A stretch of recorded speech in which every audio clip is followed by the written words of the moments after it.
Hello दोस्तों, स्वागत है आपका आपके अपने परिवार यूनिक स्टडी सेंटर के ऑनलाइन क्लासेस में एक कदम सफलता की ओर। तो हम पढ़ रहे हैं अपना 5वां चैप्टर जो कि है स्टेट्स ऑफ मैटर। ठीक है, जिसमें हमने बहुत से टॉपिक्स पढ़ लिए हैं और सभी टॉपिक्स को पढ़ने के बाद अभी तक हमने जो भी पढ़ा अपने इस चैप्टर में यानी पदार्थ की अवस्थाओं जैसे चैप्टर में हमने जो कुछ भी पढ़ा उसमें हमने भी गैस के लिए पढ़ा है सिर्फ। ठीक है, और कल यानी जो पिछली वीडियो हमारी पढ़ी थी उसमें हमने देखा था कि कैसे कोई भी गैस जो वास्तविक गैस पाई जाती है यानी जो रियल गैस होती है वो किस तरीके से आदर्श व्यवहार से विचलन दर्शाती है, यानी किस तरीके से वो आदर्श व्यवहार ना करके वास्तविक व्यवहार करती है। ठीक है, यानी किस तरीके से हम आदर्श गैस और वास्तविक गैसों में डिफरेंस करते हैं उसको हमने अपने पिछले वीडियो में देखा है। तो उसको पढ़ने के बाद अब हम पहुंचे अपने अगले टॉपिक पे जिसका नाम होगा लिक्विफैक्शन ऑफ गैस, यानी कि गैसों का द्रवीकरण। अब हम गैसों को द्रवीकृत करने के बारे में देखेंगे, किस तरीके से किसी भी गैस को द्रवीकृत यानी गैस से लिक्विड में चेंज किया जाता है। ठीक है, तो पता है ना कि गैसों को लिक्विड में चेंज किया जाता है। ठीक है, हर गैस को लिक्विड में चेंज किया जा सकता है, लेकिन बस ये कि हर अलग अलग गैसों के लिए अलग अलग कंडीशंस बनेगी। ऐसा नहीं किसी सेम कंडीशन पे ही सारी गैसों को लिक्विफाई किया जाए। ठीक है, और लिक्विफैक्शन, पहले तो लिक्विफैक्शन क्या होगा तो बात करें। लिक्विफैक्शन मतलब किसी गैस को लिक्विड में बदलना, यानी किसी द्रव को या गैस को द्रव में बदलना ही कहलाता है क्या, लिक्विफैक्शन यानी कि द्रवीकरण।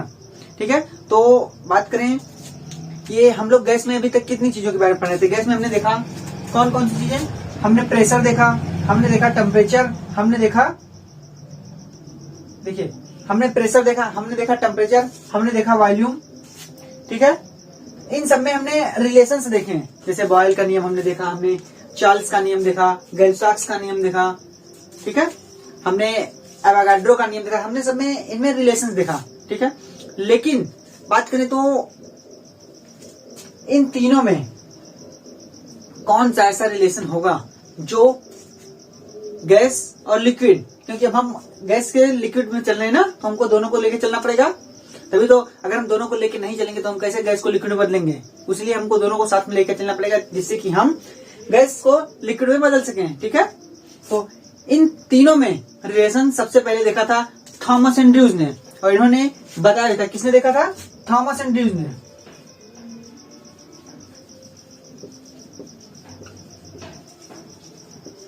थॉमस एंड्रयूज ने इन्होंने सबसे पहले देखा कि इन तीनों में रिलेशन कैसा होता है, किसके लिए, हमारे लिक्विड के लिए और साथ में गैस के लिए भी। ठीक है, यानी दोनों के लिए साथ साथ में इन्होंने देखा था, किसने, थॉमस एंड्रयूज ने, की उनके ताप और उनके आयतन में किस तरीके से संबंध होगा। ठीक है, और बात करें तो इन्होंने देखा किसके लिए था, इन्होंने सबसे पहले देखा था CO2 के लिए। ठीक है, यानी जिसको हम बोलते हैं कार्बन डाइऑक्साइड, तो इसी के लिए इन्होंने देखा था। इसके कई नाम हैं।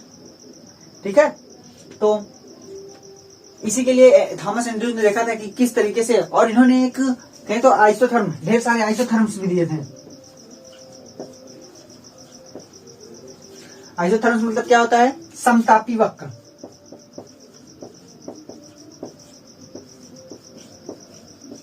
ठीक है, क्या होता है समतापी वक्र, नाम सुना है नहीं, समतापी वक्र ना सुना हो तो मैं बता दूं, बायल के नियम में आप पीछे जाके देख सकते हैं वीडियो।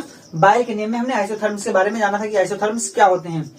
तो ना जानते हो तो एक बार बता दें कि आइसोथर्म मतलब समान ताप पे किसी भी गैस के लिए कर्व को खींचना, यानी ग्राफ ड्रा करना, किसके किसके बीच, प्रेशर और वॉल्यूम के बीच में ग्राफ ड्रा करना, कब, जब ताप समान हो। ठीक है, तो उसी को बोलते हैं कि वो समतापी वक्र है, यानी आइसोथर्म्स है।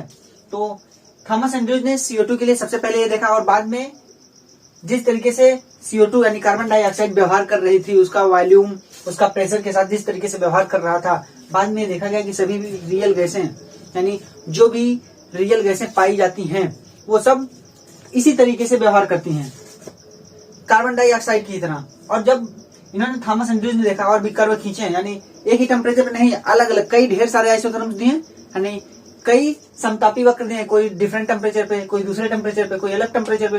तो इस तरीके से इन्होंने जब टेम्परेचर को बढ़ाया, क्या किया, इन्होंने जब टेम्परेचर को बढ़ाया तब इन्होंने देखा कि ये जो CO2 था, यानी जो कार्बन डाइऑक्साइड गैस थी, ये व्यवहार कर रही थी किसकी तरह, ये एक तरीके से आइडियल गैस की तरह व्यवहार कर रही थी, इसकी तरह आइडियल गैस की तरह। कब, देखिए एक तरीके से आइडियल गैस की तरह व्यवहार कर रही थी, आइडियल गैस। कब, जब टेम्परेचर इन्होंने बढ़ाया था, टेम्परेचर हाई, ठीक है, यानी कि ज्यादा ताप पे इन्होंने देखा कि जो CO2 है यानी जो कार्बन डाइऑक्साइड गैस है, रियल गैस यानी वास्तविक गैस जो ये है, ये एक आदर्श गैस की तरह व्यवहार कर रही है, यानी आइडियल गैस की तरह व्यवहार कर रही है, ठीक है। तो इन्होंने सब गैसों के लिए कहा कि जितनी भी गैसें होंगी यानी वास्तविक गैसें जो भी पाई जाती हैं, वो सब जब टेम्परेचर उनका बढ़ाया जाएगा तो वो सारी गैसें एक तरीके से आइडियल गैस की तरह व्यवहार करेंगी, ठीक है। हमको लिक्विफेक्शन के बारे में जाना, तो बात करें कि इन्होंने ये भी देखा था कि ये व्यवहार तो आइडियल गैस की तरह कर रही है CO2, लेकिन इसके साथ ही इसको हम कभी भी लिक्विफाई नहीं कर सकते। कब, जब प्रेशर को हम ज्यादा कर दें, टेम्परेचर ज्यादा है यानी टेम्परेचर हाई है, और इन्होंने कहा जब हम प्रेशर को ज्यादा कर दें यानी क्या कर दें, प्रेशर को हाई कर दें, प्रेशर हाई कहा, जब प्रेशर को हम हाई कर दें तो भी हम गैसों को लिक्विफाई नहीं कर सकते, यानी गैसों को द्रव में नहीं बदल सकते हैं सिर्फ प्रेशर बढ़ा के, ठीक है। टेम्परेचर तो हाई था तो कहा प्रेशर बढ़ा के भी हम गैसों को लिक्विफाई नहीं कर सकते हैं। तो इसके लिए यानी CO2 के लिए इन्होंने एक बढ़िया सा आइसोथर्म्स जो इन्होंने खींचा था, उन सभी आइसोथर्म्स का एक फिगर है, वो हम आपको आइसोथर्म का फिगर दिखाते हैं, तब आपको अच्छे से समझ में आएगा कि दरअसल ये कहना क्या चाह रहे थे। इन्होंने अपने समतापी वक्र के द्वारा यानी आइसोथर्म के द्वारा किस तरीके से बताया कि गैसों को लिक्विफाई यानी किस टेम्परेचर पे गैसें लिक्विफाई होंगी, ठीक है, और कौन कौन सी और कंडीशंस लगेंगी गैसों को लिक्विफाई यानी गैसों को द्रव में बदलने के लिए। तो देखते हैं कि कौन सा हमारा यहाँ पे ग्राफ होने वाला है, ठीक है। देखिए तो देखेंगे हम। हाँ, एक बात और, इन्होंने ये भी बताया था कि जब अभी तो टेम्परेचर ज्यादा था तब आइडियल गैस की तरह व्यवहार, लेकिन जब टेम्परेचर कम किया जाएगा यानी जब तापमान को धीरे धीरे कम किया जाएगा तो गैसें आइडियल गैस से विचलन दिखाएंगी, ठीक है, यानी आइडियल गैस का व्यवहार ना दिखा के दूसरा व्यवहार दिखाने लगेंगी, जिसकी वजह से उनको रियल गैसे कहते हैं, ठीक है।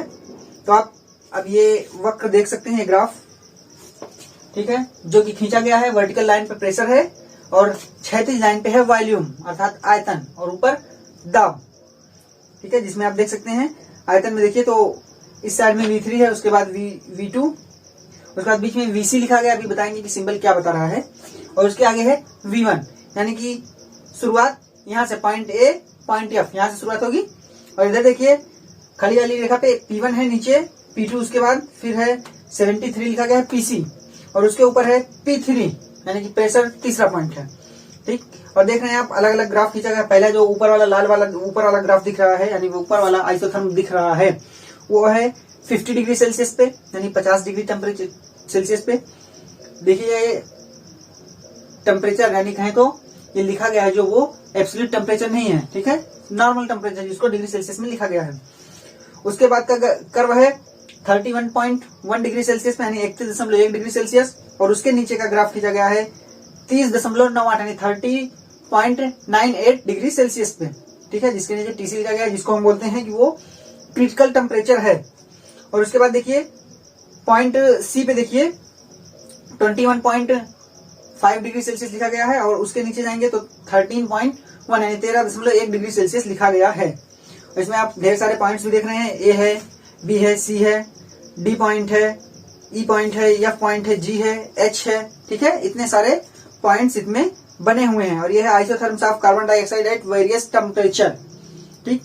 तो अब इसमें देखिए क्या क्या कहना चाहते हैं ये। हाँ, तो इन्होंने बताया ना कि जब टेम्परेचर कम करते हैं, जब तो ये आइडियल गैस की तरह व्यवहार कर रही थी, लेकिन जब टेम्परेचर को कम करते हैं यानी इस टेम्परेचर पे लगभग देखिए 50 डिग्री सेल्सियस पे जो कर्व खींचा गया है, ठीक है, उस पे ये कहने का मतलब लगभग आइडियल गैस की तरह व्यवहार कर रही है। लेकिन जब इसका टेम्परेचर कम किया जाता है, जैसे आप इसको देख सकते हैं 31.1 डिग्री सेल्सियस वाले को, ठीक है, तो 31.1 डिग्री सेल्सियस वाले पे भी थोड़ा थोड़ा चेंजिंग हो रही है ना, क्यों, क्योंकि कर्व वहां पे ज्यादा घुमा था इस तरीके से। देखिए उस वाले में पहला जो 50 डिग्री सेल्सियस पे खींचा गया है उस पे घुमा ज्यादा था, यानी वहां पे कहें तो ढलान कम थी, लेकिन जिस तरीके से 31.1 डिग्री सेल्सियस वाला है उस पे ढलान ज्यादा है ना, यानी उसका जो है तो ढाल है वो ज्यादा है, जबकि 50 डिग्री सेल्सियस वाले का कम है। तो कहने का मतलब जिस तरीके से टेम्परेचर कम होता जा रहा है, गैसें आइडियल बिहेवियर से हटती जा रही हैं, यानी कि आदर्श गैस का व्यवहार दिखाने से विचलित हो रही हैं। ठीक है, तो उन्होंने कहा भी कि जब टेम्परेचर ज्यादा होगा तो आइडियल, लेकिन टेम्परेचर कम करने पे आइडियल व्यवहार से विचलन दिखाएंगी गैसें। ठीक है, ये बताया था इन्होंने। उसके बाद आप देखेंगे कि 30.98 डिग्री सेल्सियस, ठीक है, यानी 30.98 डिग्री सेल्सियस पे कार्बन डाइऑक्साइड जो है वो किस टेम्परेचर पे, प्रेशर देखिए 73 एटमॉस्फेरिक प्रेशर। ठीक है, ये देख सकते हैं ऊपर से तीसरा वाला ग्राफ जिसपे पॉइंट एच है, पॉइंट ई है, और हाँ बस ये 2 पॉइंट है, पॉइंट एच और पॉइंट ई। और पॉइंट ई को देखिए ऊपर और नीचे मिलाया गया है। नीचे है वीसी जिसको हम बोलते हैं क्रिटिकल वॉल्यूम, और ऊपर वाले यानी वर्टिकल लाइन पे है 73 अर्थात पीसी लिखा गया है वहां पे, उसको बोलते हैं वो क्रिटिकल प्रेशर। और उस पॉइंट ई पे जो टेम्परेचर है, जो टीसी लिखा गया है 30.98, उसको बोलते हैं कि वो क्रिटिकल टेम्परेचर है। और हाँ, इस पॉइंट पे, पॉइंट ई पे पहली बार उनको CO2 का लिक्विड फॉर्म प्राप्त होता है। क्या? CO2 का लिक्विड फॉर्म अर्थात द्रव, पहली बार, जबकि यहाँ पे क्या था, गैस था। और किस पे, जब टेम्परेचर कितना जा रहा है, टेम्परेचर जा रहा है 30.98 डिग्री सेल्सियस।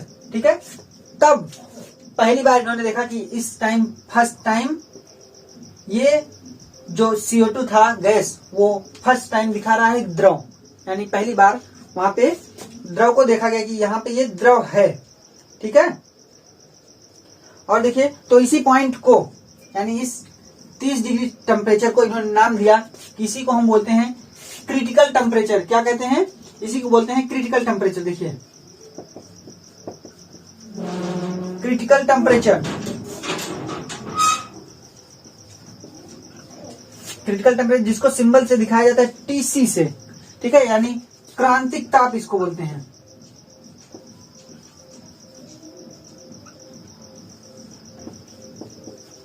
क्रांतिक ताप।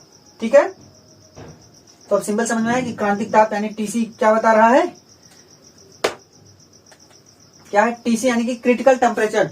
तो पूछ लिया जाता है डेफिनेशन की क्रिटिकल टेम्परेचर क्या होता है, यानी कि क्रांतिक ताप की परिभाषा बताइए।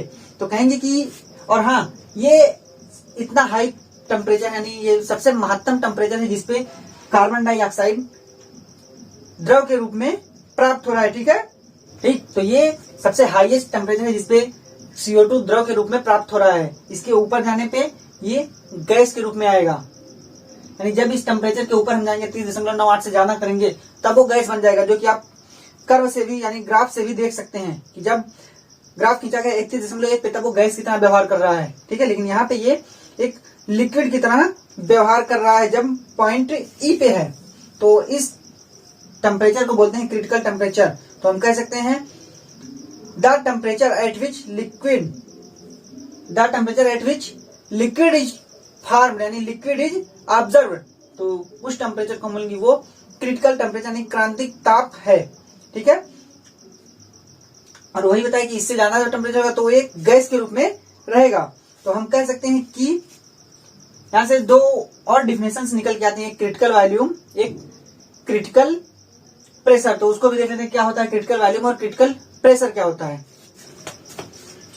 तो हमने क्रिटिकल टेम्परेचर देखा कि क्रिटिकल टेम्परेचर वह टेम्परेचर होता है, क्रांतिक ताप वह ताप होता है कि जिसपे कोई भी गैस पहली टाइम लिक्विड का रूप लेती है ना, यानी पहली बार वो लिक्विड के रूप में बनती है। कहे तो द हाईएस्ट टेम्परेचर यानी वह महत्तम ताप, किसी भी गैस के लिए वह महत्तम ताप जिसपे पहली बार वो लिक्विड में बदलती है, यानी पहली बार वो द्रव में बदलती है, उसी को बोलते हैं कि वो क्रिटिकल टेम्परेचर यानी कि क्रांतिक ताप कहलाता है। ठीक है, और अब बात है किसकी, देखिए वॉल्यूम की।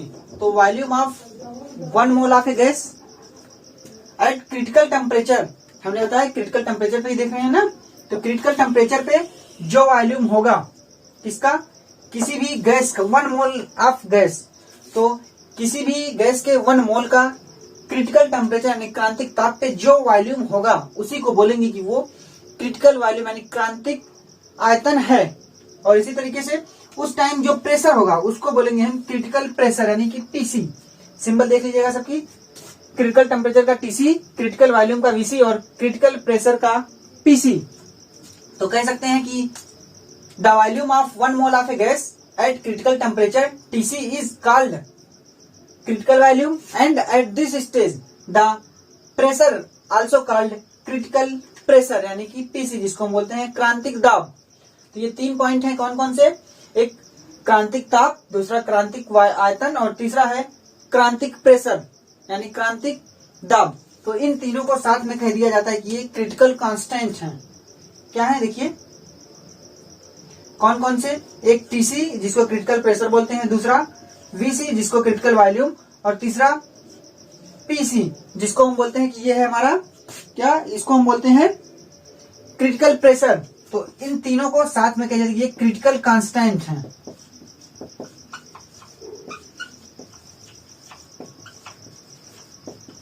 यानी क्रांतिक नियतांक, ठीक है, तीनों को साथ में।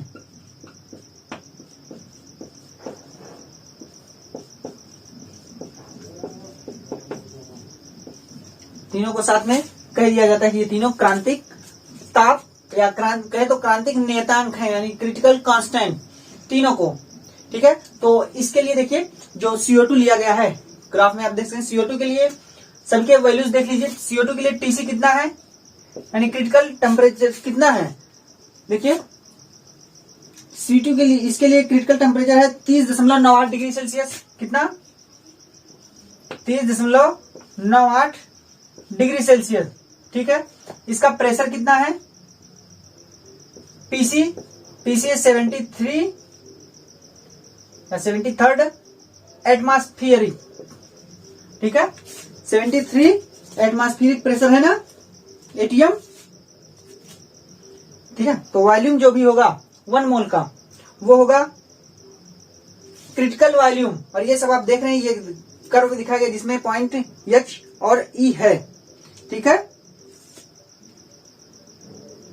तो इस कर्व में आप देख सकते हैं पॉइंट E को ही हम बोलते हैं कि वो क्रिटिकल पॉइंट भी बोलेंगे। पॉइंट E जो दिख रहा है उसको क्रिटिकल पॉइंट बोलेंगे। क्यों? क्योंकि वहां पे जो लिक्विड और गैस कहे तो एक ही फेज है, वहां पे दोनों फेज में लिक्विड और गैस साथ साथ नहीं है, बल्कि आप और जो साइडेड एरिया है, ठीक है, इसके अंदर जो एरिया है, क्या इसके अंदर जो एरिया दिख रहा है आपको ग्राफ में, वो कहलाता है कि वो उसके अंदर गैस और लिक्विड यानी कि द्रव और गैस दोनों साथ साथ हैं। उस एरिया में, इस एरिया में जितना भी है जो आपको ग्राफ में दिख रहा है सब गैस और लिक्विड यानी कहें तो वो साम्यावस्था में यानी इक्विलिब्रियम में है, ठीक है। तो वो सब इक्विलिब्रियम में। और जब इन तीनों पॉइंट्स को जानने के बाद अब देखिए जब हम प्रेशर को फिर बढ़ाते हैं, ठीक है, आप ग्राफ से देख सकते हैं, जब हम प्रेशर को फिर बढ़ाते हैं वहां पे H पॉइंट पे हम पहुंचते हैं। प्रेशर बढ़ाने पे पॉइंट T से चलिए H पे जाएंगे। जब प्रेशर बढ़ेगा तो वहां पे कंप्रेशन होता है। लिक्विड पहली बार मिल गया लेकिन अब वो लिक्विड ही रहा, ठीक है, पहली बार मिला लिक्विड, लेकिन अब जब और भी टेम्परेचर कम किया गया धीरे धीरे तो भाई वो आइसोथर्म में तो टेम्परेचर वही रहेगा वहां पे आइसोथर्म, लेकिन कंप्रेस किया गया, टेम्परेचर नहीं चेंज होना चाहिए। क्यों? क्योंकि ये सब आइसोथर्म्स हैं अर्थात समतापी वक्र हैं, यहाँ पे टेम्परेचर में परिवर्तन नहीं होगा। तो उस ग्राफ के लिए देखेंगे तो ये पॉइंट E से H पे चला गया, यानी यहाँ पे लिक्विड का, अब तो द्रव रहने गया, वो लिक्विड हो गया, तो लिक्विड का कंप्रेशन हुआ यानी संपीड़न हुआ, ठीक है। तो जब हम 21.5 डिग्री सेल्सियस पे पॉइंट B पे हैं तो पॉइंट B पे वो गैस है, लेकिन जब पॉइंट B से C पे जा रहे हैं, कंप्रेशन करा रहे हैं, तो एक पट्टी आपको दिख रही है तो वो दिखाती है कि वो लिक्विड है, उसको हम कंप्रेस कर रहे हैं। तो पॉइंट B से पॉइंट C पे जाने पे प्रेशर में कोई भी चेंजिंग नहीं होगी। क्यों? क्योंकि एक क्षैतिज रेखा मिल रही है जो कि पैरेलल है वॉल्यूम के, और प्रेशर सेम है जो कि दिख रहा है कितना, P2, ठीक। तो कहने का मतलब इस स्टेज पे यानी जब हम पॉइंट B से C पे जा रहे हैं तब भाई एक चीज ध्यान दीजिएगा कि हम क्यों पॉइंट A से शुरुआत कर रहे हैं, मतलब ग्राफ के उस साइड से क्यों इधर जा रहे हैं, क्योंकि हम मूल बिंदु से नहीं चल रहे हैं, हम उधर से आ रहे हैं। क्यों? क्योंकि गैस से लिक्विड बना रहे हैं तो गैस का आयतन होता है ज्यादा, लिक्विड का आयतन कम होता है, इसीलिए आयतन ज्यादा था, अब आयतन धीरे धीरे कम हो रहा है, तब लिक्विड बनेगा ना। देखिए जब पॉइंट B से C पे आ रहे हैं तो सिर्फ ये दोनों स्टेज है यहाँ पे, क्या, लिक्विड और गैस, यानी इसके प्रेशर में कोई भी कमी नहीं होगी। और दोनों पॉइंट यानी दोनों चीजें साथ साथ एग्जिस्ट करेंगी, कहें तो लिक्विड और प्रेशर। इस तरीके की पट्टी जो आपको दिख रही है उसमें लिक्विड और प्रेशर, कहें तो लिक्विड और गैस दोनों दिखाई देगी, ठीक है। और फिर आप पॉइंट ए पे पहुंचे, देखिए जहां पे पॉइंट ए लिखा गया है, ठीक है। तो पॉइंट ए पे पूर्णतः गैस है, क्यों? क्योंकि वहां पे वॉल्यूम है ज्यादा। अब ऐसे ही आप पॉइंट डी पे पहुंचिए, ए से चलते हुए बी पे क्या मिला? गैस। फिर बी से जब सी पे गए तो बी और सी के बीच में लिक्विड और गैस दोनों, और इसी तरीके से पॉइंट डी पे जब गए तो डी पे वो लिक्विड हो गया। यानी लिक्विड होने का मतलब कि डी पे पूरा लिक्विड अर्थात द्रव हो गया। क्यों? क्योंकि आप देख सकते हैं कि वॉल्यूम कमी हुई है, हल्का सा V2 से वॉल्यूम V3 पे चला गया है, ठीक है। तो कह सकते हैं कि, और मैंने बताया कि जो डोम शेप है ये, इस शेप के अंदर लिक्विड और गैस दोनों है, ठीक है। तो बात करें, इससे हम कह सकते हैं कि गैसों को उसके क्रिटिकल टेम्परेचर के नीचे ठंडा करके भी लिक्विफाई किया जा सकता है ना। यानी क्रिटिकल टेम्परेचर, पहली बार वहां पे हमको गैस मिला, यानी पहली बार हमको द्रव मिला, उससे नीचे हम जब ठंडा करेंगे यानी कूल्ड करेंगे तो भी हम गैस को लिक्विड में बदल सकते हैं, ठीक है। गैस को लिक्विड में बदल सकते हैं। और जो बात करें कंप्रेशन, यानी जब हम गैस को कंप्रेस करते हैं तो क्या होता है कि जो वॉल्यूम है उसका वो कम होता है। भाई कंप्रेस करने पर वॉल्यूम कम होता है ना, अर्थात जो उसके मालिक्यूल हैं, गैस के मालिक्यूल हैं, वो पास पास आते हैं। भाई जब बड़े आयतन से छोटे आयतन में किया जाएगा तो मालिक्यूल जाहिर सी बात है पास पास आएंगे। और अगर हम टेम्परेचर कम करते हैं, टेम्परेचर का इफेक्ट डालता है। हम जब टेम्परेचर कम करते हैं, हमको पता है कि जो मालिक्यूलों की गति होती है वो सीधे सीधे टेम्परेचर के प्रोपोर्शनल होती है, यानी टेम्परेचर के संगत होती है। अगर टेम्परेचर कम किया तो मालिक्यूलों की गति कम हुई, है ना। और जब मालिक्यूलों की गति कम हुई अर्थात अणुओं की गति कम हुई, वो धीरे धीरे चलने, उनकी औसत गति कम हो गई, तब तुम्हें परस्पर मालिक्यूलर इंटरेक्शन शुरू हो जाएंगे ना, यानी जो उनमें अन्योन्य क्रियाएं हैं, आणविक अन्योन्य क्रियाएं, वो होने लगेंगी और इसकी वजह से उनकी डेंसिटी बढ़ जाएगी, ठीक है। इसकी वजह से उनकी डेंसिटी बढ़ जाएगी, और डेंसिटी बढ़ने का मतलब वो बन जाएंगे गैस से लिक्विड बन जाएंगे ना। जब 30 के नीचे हम जा रहे हैं, 30.98 डिग्री सेल्सियस के नीचे हम जा रहे हैं, गर्म खींच रहे हैं, तो सिर्फ ये हॉरिजॉन्टल लाइन की चौड़ाई बढ़ रही है, कहने का मतलब साम्य अवस्था की स्थिति बढ़ रही है, बाकी और कोई चेंजिंग नहीं हो रही ना। बाकी जो जिनको लिक्विड में जाना है, यानी जो लिक्विड है वो लिक्विड है इस तरफ, उधर गैसें हैं सब, ठीक है। तो मैंने बताया कि जब टेम्परेचर हम कम करेंगे और कंप्रेस करेंगे तो मालिक्यूल पास पास आएंगे और उनके अणुओं की गति होगी कम, जिसकी वजह से उनमें मालिक्यूलर इंटरेक्शन यानी अंतराणु अन्योन्य क्रियाएं होंगी, और उस वजह से गैस जो है वो लिक्विफाई हो जाएगी, यानी गैस द्रवीकृत हो जाएगी, ठीक है। तो हम कह सकते हैं कि यह पॉसिबल है कि लिक्विड को गैस में बदलें, गैस को लिक्विड में बदलें। कब? जब मुख्यतः एक फेज हो, यानी कहें तो सिर्फ सिंगल फेज से गुजर रहे हों, ना कि लिक्विड और गैस दोनों फेजों में साथ साथ चल रहे हों, ठीक है। जब एक फेज में हम चलेंगे तो आसानी से हम उसको गैस से लिक्विड या लिक्विड से गैस में, अर्थात द्रव से गैस में या गैस से द्रव में बदल सकते हैं। जैसे आप देख सकते हैं इसमें फिगर में कि पॉइंट ए से हम एफ तक टेम्परेचर बढ़ा रहे हैं। देखिए पॉइंट ए से एफ तक, देखिए पॉइंट ए से हम, देखिए हाँ, टेम्परेचर बढ़ा रहे हैं, जिससे प्रेशर भी बढ़ रहा है। पॉइंट ए से आप देख सकते हैं, आप साइड में एकदम बना हुआ है, ठीक है। और जब पॉइंट ए से एफ तक हम पहुंच गए हैं, सिर्फ टेम्परेचर बढ़ा के, टेम्परेचर बढ़ाने वॉल्यूम नहीं बढ़ा है, टेम्परेचर बढ़ा, जिसकी वजह से प्रेशर बढ़ा। पता है टेम्परेचर प्रेशर एक दूसरे के प्रोपोर्शनल होते हैं, तो जब टेम्परेचर बढ़ा तो उसकी वजह से प्रेशर बढ़ा, लेकिन वॉल्यूम निश्चित किए हुए है ना। और जब हम पॉइंट जी तक पहुंचते हैं, पॉइंट जी देखिए, एफ से पॉइंट जी पे पहुंचते हैं तो कंप्रेस करते हैं, गैस को कंप्रेस करते हैं ना। तो गैस को कंप्रेस करने पे हम पॉइंट जी तक पहुंचते हैं, जिसपे जो आइसोथर्म आपको दिख रहा है ग्राफ में 31.1 डिग्री सेल्सियस पे, ठीक है। और इस समय प्रेशर बढ़ रहा है, कहाँ प्रेशर ए पे देखिए कितना था, ए पे प्रेशर था P1 के नीचे, लेकिन पॉइंट जी पे प्रेशर देखिए एकदम ऊपर, ग्राफ में एकदम ऊपर पॉइंट जी पे है ना प्रेशर। तो कहने मतलब कि, और उसी तरीके से अगर हम नीचे आए, उसी वर्टिकली जी के नीचे आए तो पॉइंट एक जगह पे आपको डी दिख रहा है, पॉइंट डी, यानी प्रेशर कम किया गया तो पॉइंट डी पे हम पहुंचे, जिसमें बीच में पॉइंट एच भी आया है ना।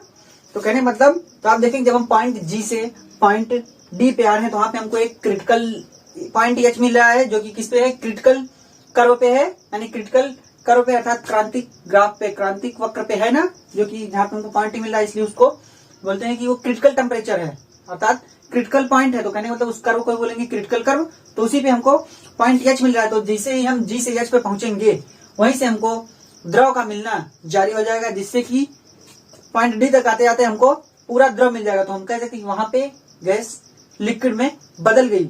और इस पूरे प्रोसेस में पॉइंट ए से एफ, एफ से जी, जी से एच और एच से डी, तो इस पूरे प्रोसेस में हमको सिर्फ गैस मिली थी और गैस से सीधे हम लिक्विड चले गए। पॉइंट एच पे पहुंचते ही हम सीधे लिक्विड में चलेंगे। लेकिन अगर आप डोम वाली साइज में शेप में इस शेप में, तो यहाँ पे हमको गैस और लिक्विड दोनों साथ साथ मिल रही थी, इसलिए यहाँ पे गैस को लिक्विड में बदलना कठिन था। किसकी तुलना में, उसकी तुलना में जिसमें हम सिर्फ गैस से सीधे लिक्विड में चले गए। और यहाँ पे इक्विलिब्रियम था, तो इक्विलिब्रियम में गैस को लिक्विड में बदलना कठिन था, जबकि सीधे सीधे गैस से हमने लिक्विड में बदला तो वहां पे हम आसानी से उसको बदल ले गए। ठीक है, तो कहने का मतलब अगर किसी भी सब्सटेंस को यानी किसी भी गैस को लिक्विड में बदलना हो तो अगर हम उसको क्रिटिकल टेम्परेचर पे यानी क्रिटिकल कांस्टेंट की स्थिति में कहें तो क्रिटिकल टेम्परेचर पे हम उसको चेंजिंग करें तो आसानी से हम कर सकते हैं। ठीक, क्यों? क्योंकि क्रिटिकल टेम्परेचर हमको पता है कि वो मैक्सिमम टेम्परेचर होता है जिसपे गैस पहली बार लिक्विड में बदलता है। और उस पूरे क्रिया में हमने देखा कि सब्सटेंस हर समय एक ही फेज में है।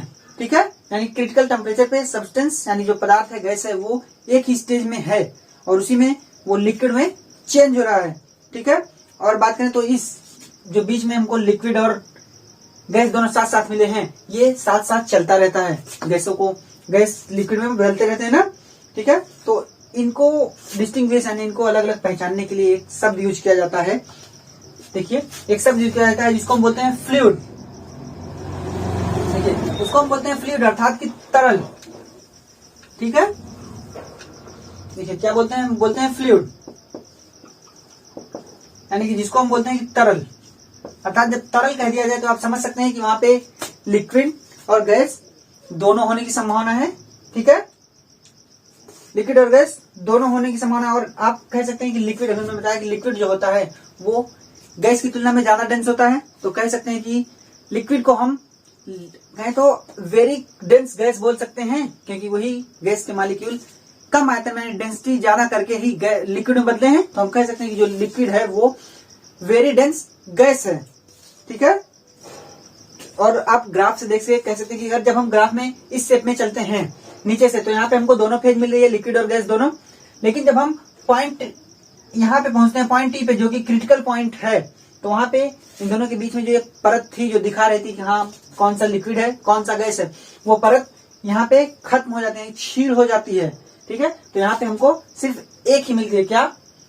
गैस मिल जाएगी। जैसे ही हम ई के ऊपर जाएंगे हमको गैस तुरंत मिलेगी, यानी कह सकते हैं कि यहाँ पे सिर्फ एक फेज होगा, जबकि यहाँ पे दोनों फेज होंगे, एक गैस और एक लिक्विड। ठीक है, बात करें तो जब क्रांतिक ताप से नीचे हम किसी गैस को दाब बढ़ाकर भी द्रवीकृत कर सकते हैं, यानी क्रांतिक ताप ये जो है, इस पे हम सिर्फ गैस का दाब बढ़ाएं अगर, तब भी हम गैस को लिक्विड बदल सकते हैं। क्यों? क्योंकि कर्व आप देख रहे हैं यहाँ से सीधा कर्व यहाँ पे गया है, यानी देखिए पॉइंट ई से सीधा कर्व गया कहाँ पे, एच पे। तो कहने का मतलब उस पे हम दाब को बढ़ा करके भी पॉइंट एच पे जाने का क्या मतलब कि हमने दाब को 73 से बढ़ाया, अभी 73 एटीएम था लेकिन वहां से दाब को बढ़ाया, जिसकी वजह से गैस द्रव में बदल गई।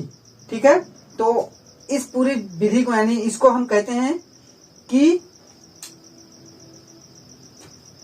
वाष्प कहते हैं, यानी इसको हम पदार्थ का वाष्प कहते हैं। जब सिर्फ क्रांतिक ताप पे ही हम दाब को बढ़ाएं और गैस लिक्विड में बदल जाए तो हम इसको बोलते हैं कि ये वाष्प है, यानी कि वेपर है। और आप इसमें देख सकते हैं कि ये क्रांतिक ताप से नीचे कार्बन डाइऑक्साइड को कार्बन डाई वाष्प कहते हैं, यानी क्रांतिक ताप से नीचे जब क्रांतिक ताप से नीचे कार्बन डाइऑक्साइड को हम कार्बन डाइऑक्साइड वाष्प कहते हैं। ठीक है, क्रांतिक ताप से जब नीचे होगा, यानी कह सकते हैं कि आप क्रांतिक ताप कितना 30.9 डिग्री सेल्सियस से नीचे भी जब जाएगा तो हम बोल सकते हैं कि वो कार्बन डाइऑक्साइड की वाष्प है। तो कुछ पदार्थों के लिए क्रांतिक स्थिरांक का मान दिया गया है, तो हम उन क्रांतिक स्थिरांक को देख सकते हैं। कुछ पदार्थों के लिए, ठीक है। तो आप देखेंगे लिखा गया है सब्सटेंस, और एक है टीसी जिसको हम बोलते हैं क्रिटिकल टेम्परेचर, उसके बाद पीसी अर्थात क्रिटिकल प्रेशर, और इसी तरीके से लिखा गया है वीसी अर्थात क्रिटिकल वॉल्यूम, जिसके सभी के मात्रक भी दिए गए हैं। टीसी का है के, पीसी का है बार, और वीसी का है डीएम यानी डेकामीटर क्यूब और मोल इनवर्स, ठीक है। तो आप देख सकते हैं H2 के लिए है, Ne के लिए, He के लिए दिया गया है, N2 के लिए है, O2 के लिए है, CO2 के लिए है, H2O के लिए और NH3 यानी अमोनिया के लिए भी है।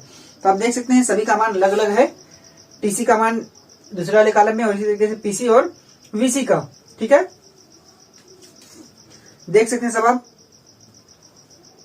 जिसमें जल का लिए दिया गया है, देखिए H2O का भी दिया गया है ना, जिसका क्रिटिकल टेम्परेचर कितना 647.1 केल्विन, ये उसका क्रिटिकल टेम्परेचर है। यानी अगर H2O गैस के रूप में हो वाष्प, तो उसको लिक्विड में बदलने के लिए हमको 647.1 केल्विन तक जाना होगा, ठीक है। और उस समय प्रेशर कितना 220.6 बार होना चाहिए, और उसका वॉल्यूम जो होगा 1 मोल का वो होगा 0.0450, ठीक है। तो आप देख सकते हैं सभी के लिए है, यानी कुछ 3, 3, 6, 7, 7 पदार्थों के लिए दिया गया है, ठीक है। तो अब ये पूरी बात थी किसके लिए, लिक्विफेक्शन ऑफ गैस। तो आपने देखा कि गैसों का द्रवीकरण कैसे होता है, यानी अगर गैसें बहुत ज्यादा ताप में हो, भाई गैस तभी जब ताप ज्यादा होगा, यानी उसके क्रिटिकल टेम्परेचर से ऊपर ताप होगा तब वो गैस होगी, क्योंकि क्रिटिकल टेम्परेचर पे आने पे वो लिक्विड में बदलेगी, और क्रिटिकल टेम्परेचर पे अगर वो है उसको हम दाब बढ़ाते हैं तब भी हम गैस को लिक्विड में बदल सकते हैं ना। तो इस पे एक क्वेश्चन दिया गया है कि अगर 2 चीजें दी गई हैं, एक तो अमोनिया और दूसरा कार्बन डाइऑक्साइड, क्वेश्चन आप देख सकते हैं। इस पूरे क्वेश्चन में लिखा गया है एक गैस चारित्रिक क्रांतिक ताप रखती है, जिसके परिणाम परिमाण गैस के अणुओं के मध्य अंतराणुक बलों पर निर्भर करता है। अमोनिया तथा कार्बन डाइऑक्साइड की क्रांतिक ताप क्रमशः 405.5 केल्विन एंड 304.10 केल्विन है। यदि ताप को 500 केल्विन से समतापी ताप तक कम करें, समतापी ताप मतलब आइसोथर्म तक, ठीक है, ताप तक कम करें तो कौन सी गैस पहले द्रवीकृत होगी, यानी ऐसा कौन सा गैस होगा जो सबसे पहले लिक्विफाई हो जाएगा। तो मैंने बताया कि जो भी गैस सबसे पहले अपने क्रांतिक ताप पे आएगी वो ही सबसे पहले लिक्विफाई होगी। तो आप कह सकते हैं कि क्रांतिक ताप किसका सबसे ज्यादा हो रहा है, जब हम 500 केल्विन से नीचे जा रहे हैं, कहां से, ध्यान दीजिएगा, 500 केल्विन से नीचे जाना है तो सबसे पहले कौन सा आएगा, पहले आएगा 405, ठीक है, 405.5 केल्विन, जो कि दिया गया है किसके लिए, ये दिया गया है अमोनिया के लिए, यानी NH3 के लिए। और जब इससे भी नीचे जाएंगे तब आएगा हमारा 304.10 केल्विन, तो ये किसके लिए आएगा, ये आएगा हमारा CO2 के लिए। तो कहने मतलब कौन सा सबसे पहले लिक्विफाई होगा, यानी कौन सा गैस सबसे पहले द्रवीकृत होगा, अमोनिया ना, क्यों, क्योंकि इसका क्रांतिक ताप ज्यादा है, ठीक है। हम 500 केल्विन से पे ये गैसें थी दोनों, लेकिन जब उससे नीचे हम टेम्परेचर को करते हैं 405.5 केल्विन पे, हम देखते हैं कि अमोनिया बदलने लगती है लिक्विड में, यानी अमोनिया द्रव में बदलने लगती है। तो हम कह सकते हैं पहले अमोनिया द्रव में बदलेगी, उसके बाद CO2 भी द्रव में बदलेगा, ठीक है। यह क्वेश्चन था। अब हम देखेंगे कि द्रव अवस्था यानी लिक्विड स्टेट, हमने गैस स्टेट पूरा पढ़ लिया और गैस से हमने लिक्विड भी बदल लिया है, यानी गैस से हम द्रव अवस्था में आ गए हैं। अब हमको देखना है कि द्रव अवस्था क्या होती है और द्रव अवस्था में कौन कौन से गुण होते हैं, कि कोई भी द्रव अगर दिया जाए आपको तो आप पता कर सकें कि उसमें कौन कौन से गुण हैं। तो हम देखेंगे लिक्विड स्टेट यानी कि द्रव अवस्था। तो द्रव अवस्था के बारे में हम बहुत सी चीजें पहले से जानते आते हैं, क्या कि द्रव जो होता है उसके मॉलिक्यूलों के बीच जो अंतराणुक बल होता है वो गैस की तुलना में ज्यादा और ठोस की तुलना में कम होता है, ठीक है। तो दूसरी बात कि गैसों का जो शेप होता है यानी आकार, वो गैसों का आकार भी अनिश्चित होता है और आयतन भी। तो बात करें इसके भी,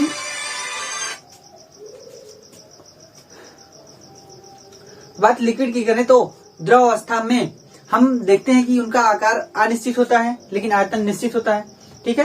लेकिन गैसों का आकार और आयतन दोनों अनिश्चित होता है, ठीक। तो उसे ही हम देखना है कि गैसें कौन कौन सा गुण रखती हैं और इनके कुछ फिजिकल प्रॉपर्टी यानी कि इनके कुछ भौतिक गुणों के बारे में हमको अपने इस पॉइंट में देखना है, ठीक है। तो देखिए पहले क्या कि गैसियस स्टेट यानी लिक्विड स्टेट अर्थात द्रव अवस्था क्या होती है।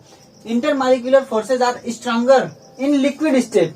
मैंने वही बताया कि जो इंटरमॉलिक्यूलर फोर्सेज होंगे यानी कि अंतराणु बल होंगे वो लिक्विड स्टेट में ज्यादा होंगे देन इन गैसियस स्टेट, मतलब गैसियस स्टेट की तुलना में जो इनके बीच में अंतराणु बल होगा वो ज्यादा होगा।